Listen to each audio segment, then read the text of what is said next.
Ah-hyun akhirnya ditangkap oleh Kim Si-hee. Tanpa belas kasihan, ia dimasukkan ke dalam sebuah drum dan rencananya akan dicor dengan semen untuk menghilangkan jejak. Sementara itu di tempat lain, sang presiden dan istrinya sedang menyaksikan berita di televisi. Isi berita itu menyoroti reaksi masyarakat yang ramai membicarakan kebijakan pemerintah. Banyak dari mereka yang menyayangkan keputusan untuk melegalkan jual beli sel telur yang dianggap tidak manusiawi dan melanggar etika.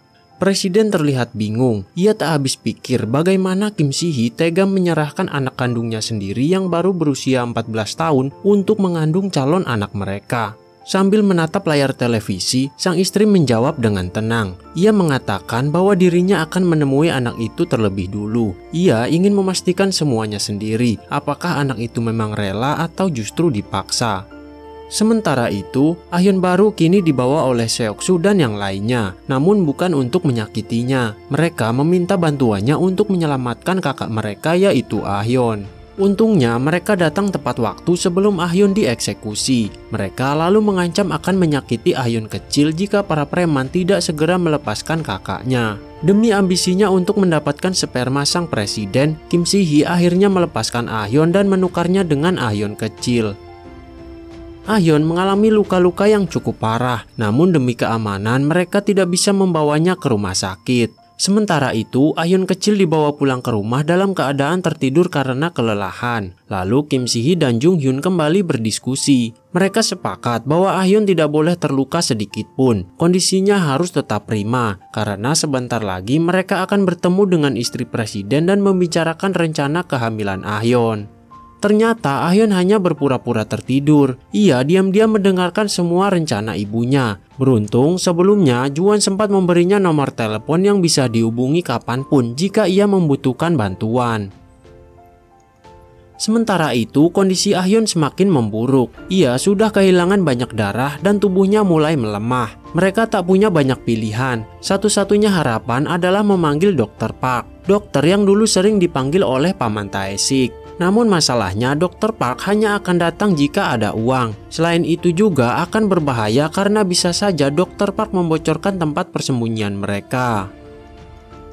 Keesokan paginya, Detektif Choi mendatangi tempat yang sebelumnya pernah didatangi Ah-hyun dan yang lainnya untuk pergi menyelundup. Awalnya orang itu berpura-pura tidak mengetahui apa-apa. Namun karena Detektif Choi sudah membaca semua isi percakapan di HP Tae-sik, orang itu akhirnya tak bisa mengelak lagi. Sementara itu, kondisi Ah-hyun sudah sangat mengkhawatirkan. Mereka kemudian berencana pergi ke gereja untuk mencari uang. Namun Juwon tidak setuju. Ia belum bisa mengalahkan rasa takutnya, karena ternyata pemilik gereja itu adalah mantan orang tua angkatnya. Namun, Somi meyakinkan Juwon bahwa ia tidak sendirian dan harus bisa mengalahkan rasa takutnya. Mereka akan lebih menyesal jika nantinya terjadi sesuatu pada Ah-hyun. Mereka akhirnya pergi menuju gereja. Saat itu, mantan orang tua Juwon yang juga seorang pastor terlihat sedang menyambut para jemaat yang mulai berdatangan. Mereka semua diwajibkan memasukkan amplop sumbangan pada kotak amal yang telah disediakan. Nah, kotak amal itulah yang mereka incar. Saat sang pastor sedang memberikan khotbah, Somi, Juwon, dan Seok-su kemudian melancarkan aksinya. Mereka mengambil semua amplop sumbangan dan kemudian membakar kotak itu. Menyadari ada bau benda yang terbakar, para jemaat langsung berhamburan dan sang pastor berusaha menyelamatkan kotak sumbangan itu.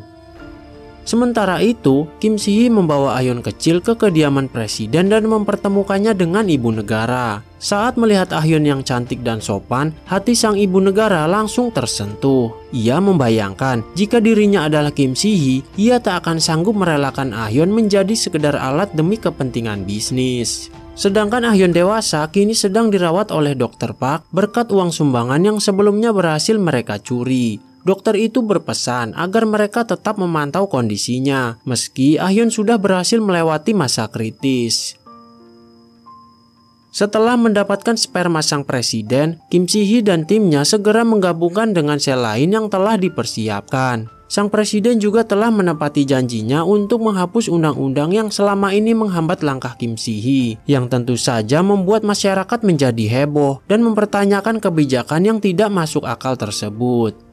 Tak lama, anggota Dewan Kwon Kangman datang bersama sang pastor untuk mengunjungi laboratorium. Di sana, Kim Si-hee pun memamerkan berbagai hasil penelitiannya selama ini. Tanpa ragu, ia memusnahkan janin yang dianggap gagal, tepat di depan sang dewan. Pemandangan itu membuat Dewan Kwon Kangman merasa mual karena tidak kuat. Selanjutnya, sang pastor yang selama ini sudah menerima banyak sumbangan dari Kim Si-hee karena kerap membantunya, kembali mengajukan permintaan yang berlebihan. Ia ingin mendapat hak bisnis untuk mengelola perekrutan pendonor sekaligus mengurus seluruh proses adopsi. Kim Si-hee hanya tertawa, namun akhirnya mengiyakan permintaan itu.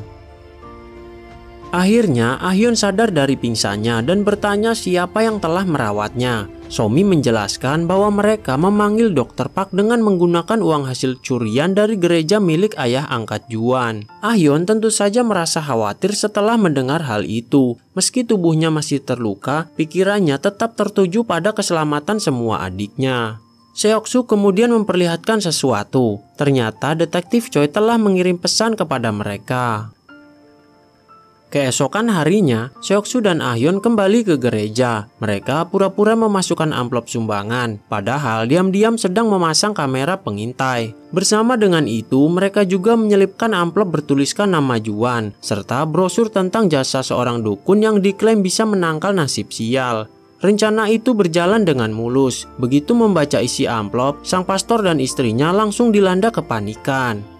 Bodohnya, sang pastor dan istrinya justru mendatangi dukun itu yang sebenarnya adalah Somi yang menyamar. Dengan trik dan muslihat yang sudah direncanakan sebelumnya, sang pastor diminta membeli jimat dan menempelkannya pada pakaiannya agar mantra tersebut bekerja. Keesokan harinya, sang pastor mengadakan doa bersama untuk mendoakan Juan yang dikabarkan menghilang. Di tengah acara itu, Somi yang menyamar sebagai dukun tiba-tiba muncul di hadapan para jemaat gereja. Tentu saja, para jemaat berusaha mengusir sang dukun. Namun, Somi bersikeras bahwa ia datang untuk membantu kliennya, yaitu sang pastor, untuk mencari keberadaan Juan. Meski begitu, para jemaat tetap tidak percaya. Bagi mereka, mustahil seorang pastor meminta bantuan dukun. Somi lalu membuktikan ucapannya dengan meminta semua orang memeriksa pakaian sang pastor. Benar saja, mereka menemukan jimat yang menempel di sana. Seketika, suasana gereja pun menjadi heboh. Tak lama kemudian, Juan muncul dan mengejutkan semua orang di sana. Sang pastor langsung berpura-pura terharu dan berusaha memeluknya di depan para jemaat. Namun, Juan justru menyetrumnya hingga sang pastor pingsan seketika. Mereka kemudian merampas harta milik sang pastor dan menyalurkannya ke tempat-tempat yang benar-benar membutuhkan. Sementara itu, sang pastor kini yang sudah babak belur didatangi oleh Jung Hyun dan anak buahnya. Di saat yang sama, Kim Si-hee menelepon untuk memberitahukan bahwa ia membatalkan rencananya untuk memberi hak bisnis kepada sang pastor. Dan Jung Hyun mengakhiri penderitaan sang pastor dengan membunuhnya tepat di hadapan istrinya. Episode kelima pun selesai. Jangan lewatkan episode selanjutnya hanya di RTS Cinema.